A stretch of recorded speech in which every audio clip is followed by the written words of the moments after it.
let's talk about a skill that can honestly change everything about your relationship with your child.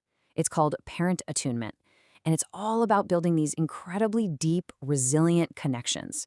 We're going to break down what it is and how you can start using it like today. So, let's start with a scene I'm pretty sure we've all been in. Your child is just having a total meltdown, right?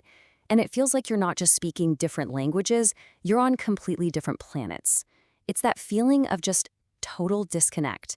Well, we're going to talk about how to build a bridge across that gap. And the key to building that bridge, it's this idea of attunement. But I want to be clear, this goes way, way beyond just listening to their words. It's about connecting on a level that words can't even touch. So what is it really? At its most basic level, attunement is the ability of our nervous systems to literally feel and sense each other, right here, in the moment. You know? It's not a thought process. It's a physical, biological thing that's happening under the surface. The trauma expert Thomas Hübl puts it so perfectly. He says attunement means you are hosting their experience within your own body. Just let that sink in for a second. It's not about watching their big feelings from a distance. It's about creating the safe internal space inside of you that can actually hold their experience for them.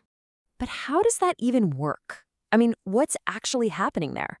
Let's get into the science of it, because it's fascinating how your calm can literally become their calm. Okay, so the big idea here is something called lending your nervous system. See, a child's brain is still developing, right? They just don't have the hardware yet to manage these huge, overwhelming emotions all by themselves. In those moments, they need to borrow our calm. We literally become their external regulator. And this really shows the two paths this can take. On one side, you have a regulated parent who can lend their calm. What happens? Their nervous systems actually start to sync up, and you get this beautiful thing called co-regulation.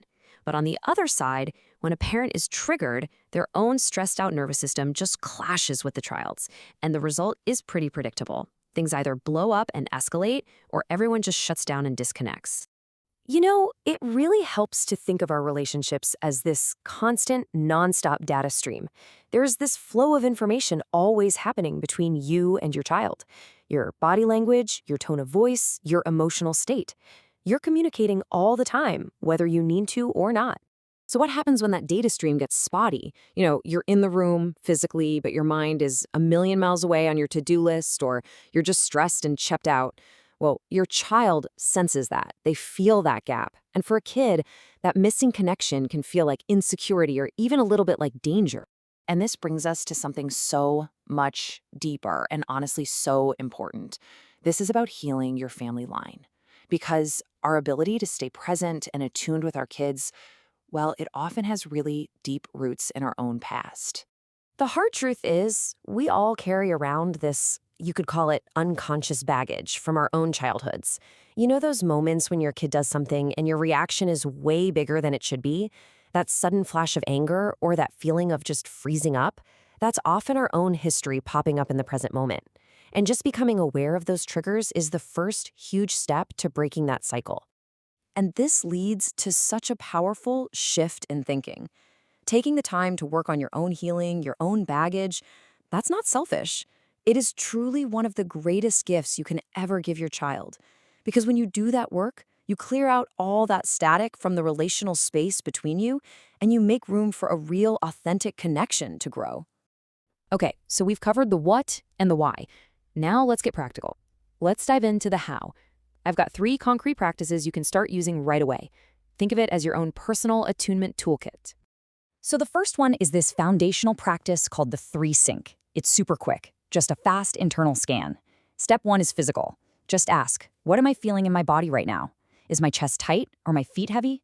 Step 2 is emotional. What's the weather in my heart? Am I feeling rushed, impatient, or maybe warm?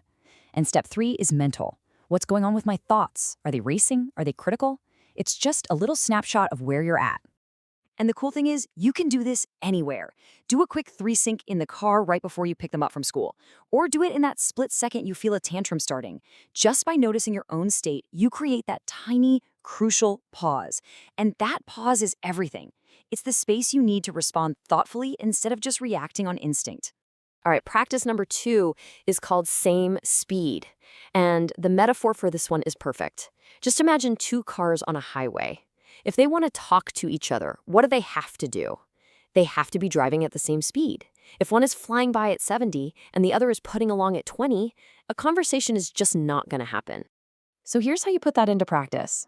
Just start by noticing the mismatch. Is your child slowly, carefully examining a little bug on the sidewalk while you're internally rushing to the next appointment? The practice is to intentionally slow your own internal tempo down. Get on the floor with them. Match their pace. Even try to match their breathing. It's amazing how often the simple act of syncing up can dissolve resistance, and you haven't even had to say a word.